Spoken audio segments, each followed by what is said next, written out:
time for another double shot. Let's have a conversation about the First Amendment and free speech, because in the UFC on Friday of last week, there was this big explosion after a fighter by the name of Bryce Mitchell apparently went on his podcast and said Hitler was a good guy. He just wanted to have a Germany free of Jews.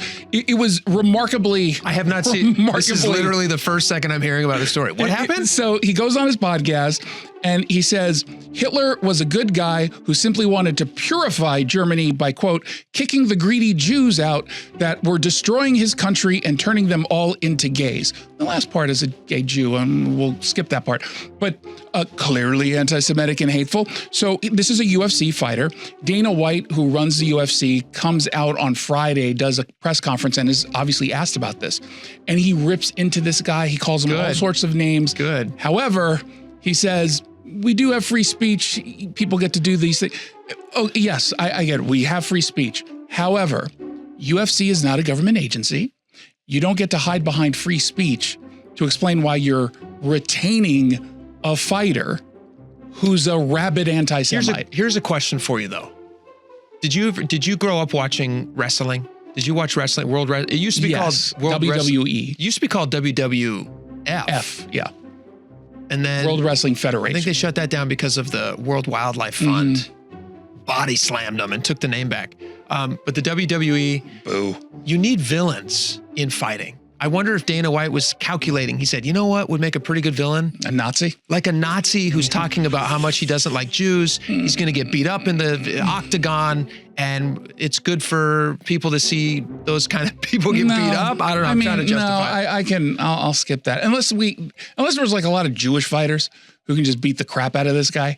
Kind of feels like you could say there are consequences for some comments. And what if he's successful? Like, what if he becomes the best fighter? And isn't that the problem? Oh, wow. So now he's the welterweight champion or whatever class he's in. Then the guy who said Hitler's a good person, that's who you want representing your sport. You get to choose what kind of speech you're going to allow. And certainly no one's having a conversation about like mainstream commentary being cancelable by UFC. This one is objectively wrong, unless, of course, you're a white supremacist. Which I'm not, so I can't defend it. You are white, though. What? So you have some skin in the game, literally. We'll see you next time.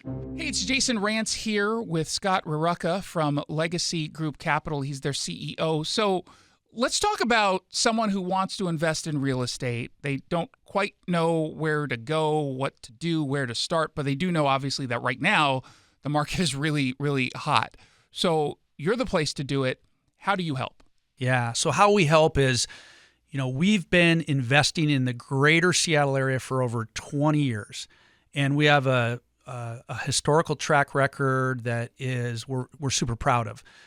Double-digit returns over time with no investor losses. And if you can find somebody else out there that's done that, you should probably talk to them. And how we really do it is we're lending on real estate, and we're also acquiring real estate and building it and developing it. All those things come out of a fund that people invest into. So there's lending and there's acquisition. And then we share in profits with all of our investors on both those activities. Jason, most people can't do that on their own. They're not going to go develop properties. They're not going to go be a bank and lend money. But they can jump in with us and they can be that developer and they can be that lender, but it's underneath our umbrella with a 20-year track record that's unparalleled to anything that you'll find out there. We've been told that we're one of the best-kept secrets in the Pacific Northwest. I don't want it to be a secret. I want everyone to know just about what it is you do. The Legacy Group Capital family of funds offer short-term 90-day investments at 7%. Longer-term investments, they've averaged double-digit returns. Just go to legacyg.com.